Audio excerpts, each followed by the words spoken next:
Good morning, Eddie. Good morning, Margie. How are you today? I'm fantastic. That's good to hear. It's a really great pleasure having you join me on Zoom this morning. And it's a real pleasure to be here. And just for everyone's information, I'm talking to Eddie Dowd. And Eddie Dowd has just published this week 7 books. And I think that's tremendous. So congratulations, Eddie, for doing all this work and getting your books published. Thanks, so Margie. Really appreciate the time that you're giving to us so that we can hear all about it. So, Eddie, can you tell us a little bit about your books? Oh boy, isn't that a good question to start with? I'm a bit of an eclectic writer. I get inspiration and then I just start to write.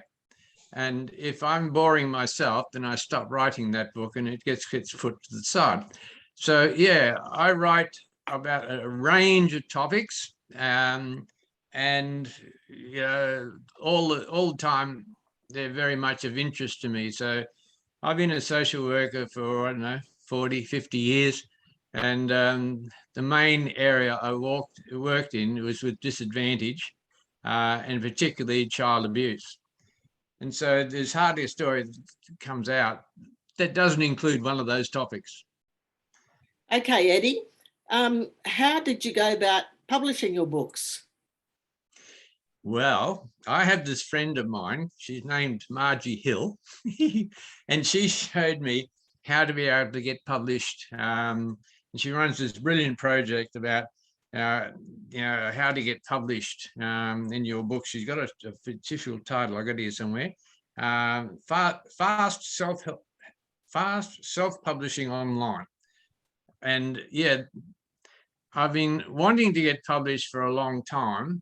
Didn't go too well on the traditional publishing because the marketing department in a lot of the publishing houses don't believe that books about disadvantage sell all that much.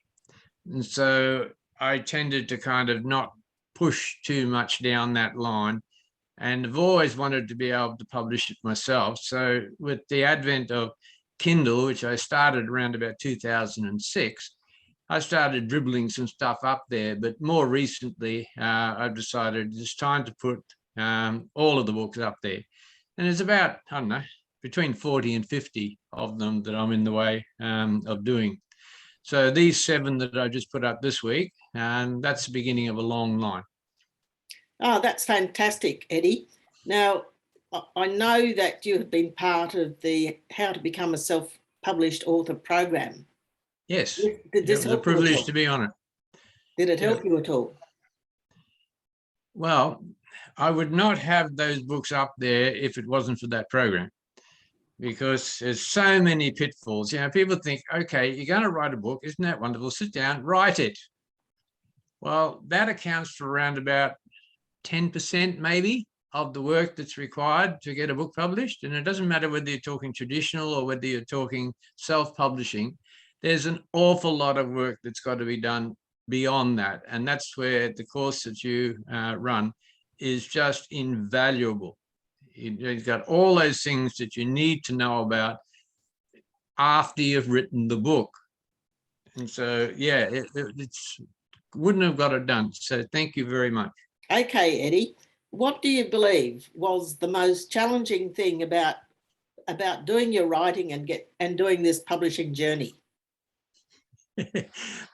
I tell my grandkids, that the hardest thing about being a student is to plant your bum and start writing.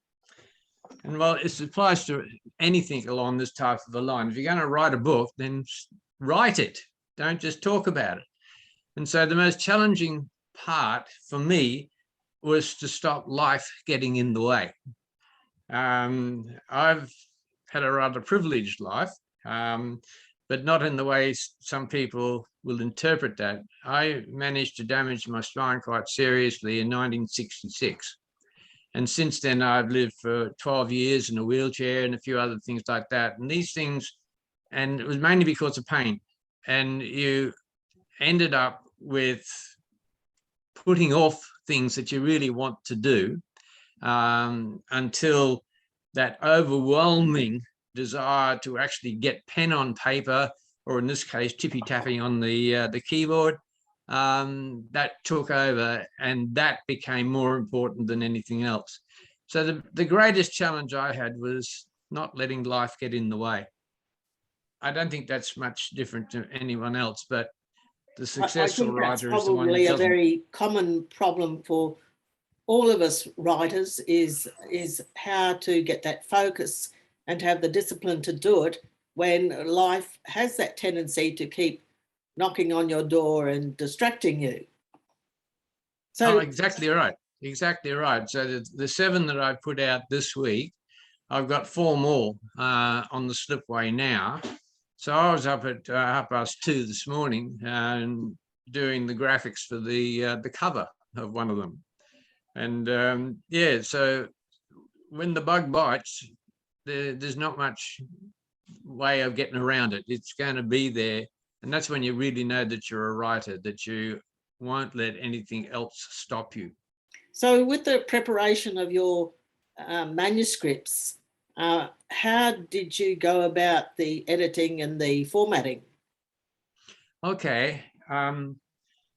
Because of my lack of mobility, I spent a very academic life. So I was always, say, in a professional career, something like that. So there's always reports and everything like that. So editing became part of my toolkit. And so turning it then to other people's work. So I've done a lot of editing for other writers, or mentoring students and all those types of things. So this more recent spat where I've decided that I'm going to get all of my manuscripts up into Kindle to start with, and then into paperback. I was able to do an awful lot of the editing myself. I can actually turn off that I've actually written and treat it as though someone else has written. That's because I'm pretty experienced at it, but it's far better to be able to get an independent editor to read it through. But, and there's always a but, isn't there? In this case, sometimes your topic area is so specialized that there's no editor understands what the topic area is. For example, I wrote a book called Larry the Loneliest Slurpy Slurp. If you haven't met Larry, you soon will. So Larry is all about a disadvantaged community. So in this case, they're a bunch of Lurpy Slurps. And the Lurpy Slurp community lives by the lives by the sea in the swamp. But poor old Larry just doesn't fit in. And so when I wrote this, and then I thought, oh, probably good for an illustrated book. And so by the time we found somebody who could do the illustration, and then we found an editor, well, the editor said, oh, well, there's too many words.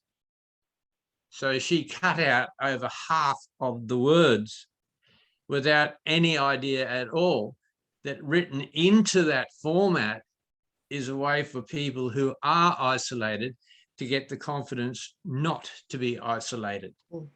Now, so Eddie, you also did your own formatting, didn't you?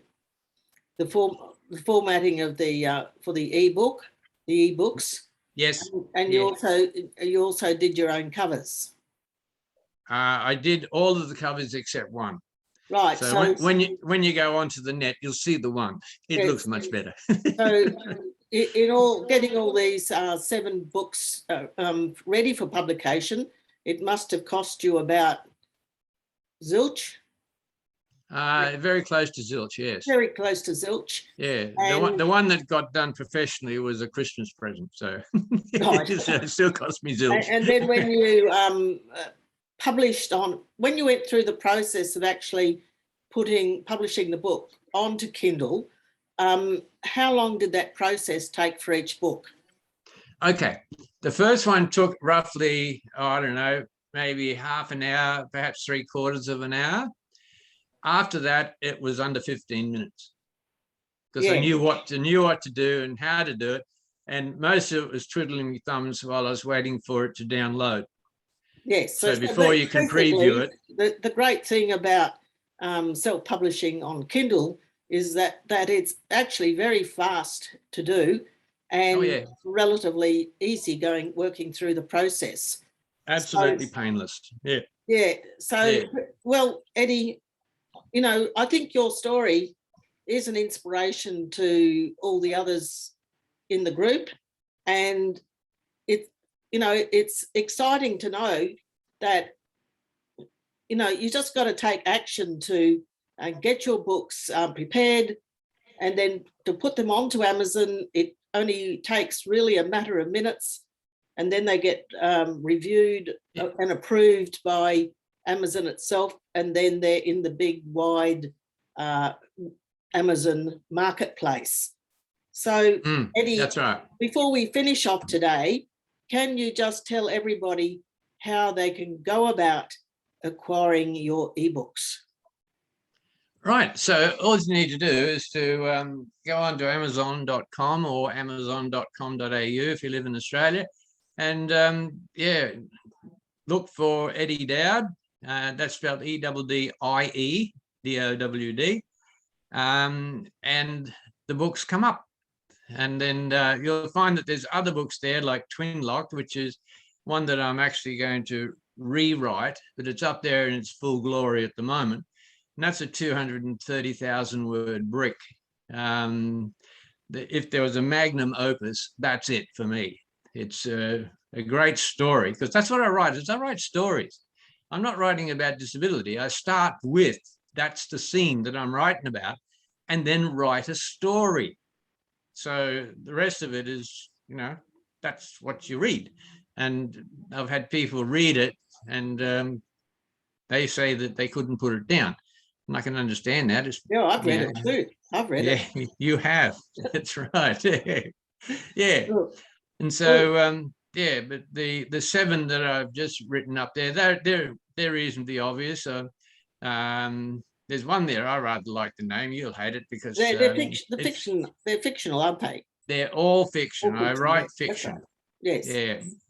Well, thank you very much, Eddie. That's been fantastic to have you join me this morning, and we wish you well with your books and all the forthcoming books. So thank you, and most importantly, keep safe. Terrific. Thanks, matey. Thanks for calling.